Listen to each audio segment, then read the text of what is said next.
The flat marker is for George Henry Jennett, who was born in 1881 and died in 1957.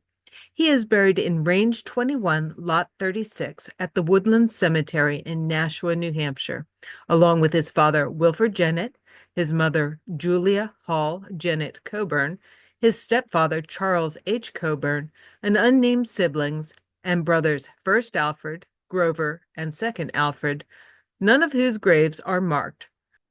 George has a grave marker because his sister Mabel Jennett Hamlin requested the marker from the Department of the Army. George's father, Wilfred Jennett, married Julia Hall, who was from the Champlain, Clinton, New York area. Julia's father probably couldn't support his 13 children on what he earned as a harness maker, so the older children left the family home to find employment. When Julia was 14 or 15 years old, she possibly went to work in the mills in Nashua, Hillsborough, New Hampshire, since it paid better than working as a domestic servant. She probably traveled with others from her town on the mail train, leaving Champlain at 5:18 p.m., arriving at Ronce's Point at 5:30 p.m. There they switched to the Central Vermont Railroad headed east to Nashua. Girls tended to work 1 to 3 years in the mills before returning home to marry. If Julia worked for 3 years, she would have gone home around 1873 and probably met Wilfred and married around 1875. While Julia's parents could read and write, Wilfred's father could not, and Wilfred and his mother could read but not write. They were a farming family, and education probably wasn't very important to them. At 18, Alfred, the oldest child, worked the farm, attended school at some point in 1870, and was able to read and write. Two of the younger children also attended school in 1870, but Wilfred and two of the other school-aged children did not. Alfred probably didn't intend to stay on the farm. With 6 younger brothers, there would be someone else to take over. It appears he left the farm in Chazy, Clinton, New York, and went to Nashua, where he boarded at 15 Lock Street and got a job as a clerk. The following year, he married Belle Stone, also from Clinton County, in Nashua, and they moved to a house at 99 Vine Street. Maybe because of Alfred's success or due to encouragement from his wife, Wilfred also moved to Nashua, got a job as an operative, otherwise known as a laborer, at one of the mills, and settled in a house on 94 West Pearl Street.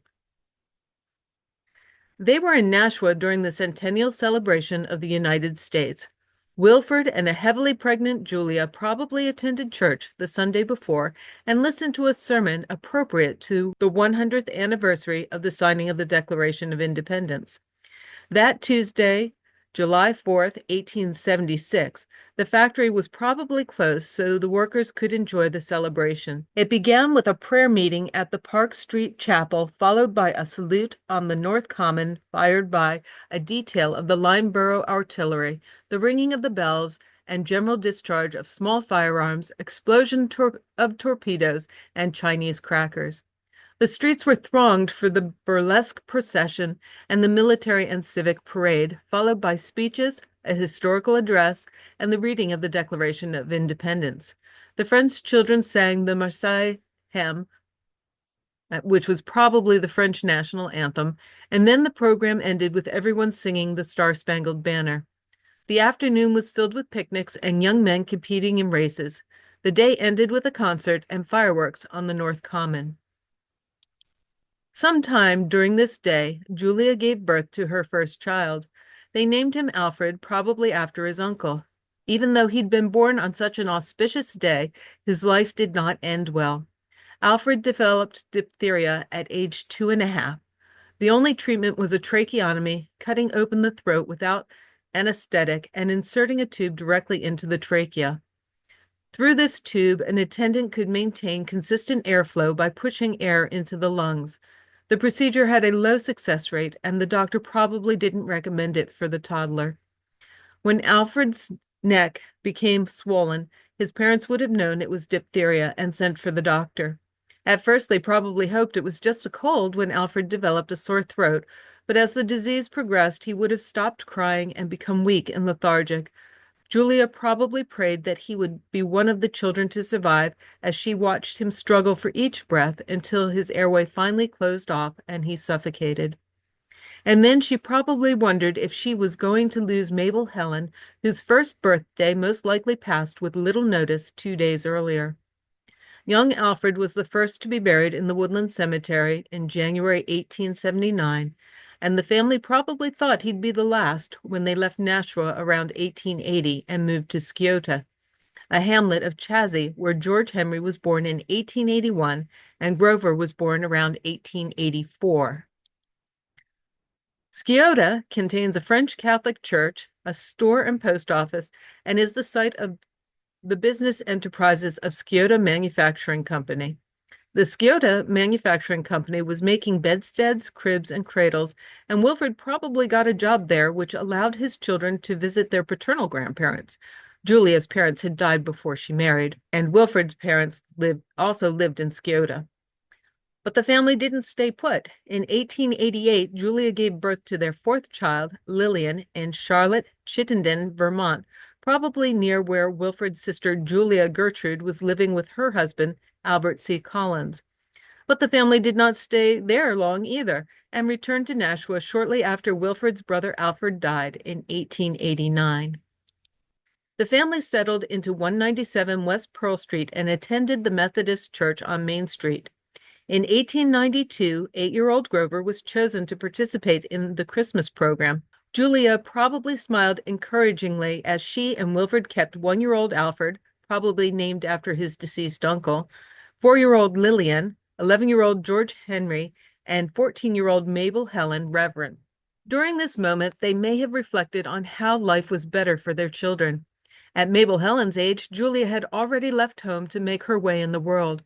Julia could not read or write, but Mabel Helen and George Henry could, and there was every expectation that the younger children would also.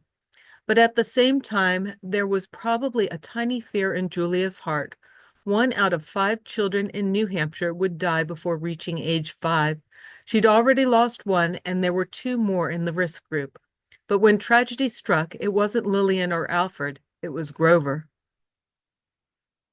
Grover probably came down with a fever and a cough.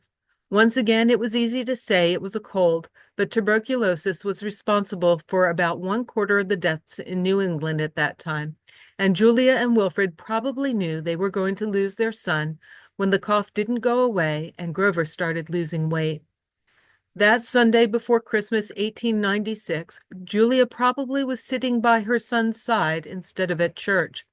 This time she probably wasn't thinking about how better life was for her children, but about how much they would all miss Grover. He passed away on Christmas Day at age 12 and was buried in the lot at the Woodland Cemetery with his brother. But he was not the last child Julia buried. A third child was buried in the same lot as Jennett, child of W., and was probably born around 1893 and died before 1900. After Grover's death, Wilfred left factory work and found a job with the railroad, but TB struck the Jennett household again. Wilfred suffered with it for several months before succumbing in May 1900. He had not worked long enough with the railroad to qualify for a pension, so the widowed Julia needed to support herself and her 2 youngest living children. To make ends meet, Julia took in laundry and 2 lodgers at her home at 26 Franklin Street. Mabel worked as a sewer at the cotton mill, and George did odd jobs. Then Julia did what many women in her position did in 1907. She married again. It was the first marriage for 48-year-old piano repairman Charles H. Coburn. Since Mabel and Lillian continued to live with their mother, Charles considered them as his daughters, but considered George and Alfred as stepsons. Charles's death in March 1917 threw Julia into what was called neurasthenia, physical and mental exhaustion often associated with depression or emotional stress, which contributed to her death in October 1917 from hypostatic congestion, probably fluid in the lungs usually found in patients who are confined to bed. The timing was especially bad as her son, Private George H. Jennett, of Company K 103rd was serving in the war. It was a brutal time. In one engagement, George was wounded in the back by shrapnel. In the Battle of Apramonte, he got his left wrist furrowed with a machine gun ball. He reported, out of the 250 men in Company K, only 12 are now on their feet, and the balance, including all officers, are dead or wounded. At the Battle of Chateau Thierry on July 18, 1918, he was wounded so badly he was sent home. To be continued.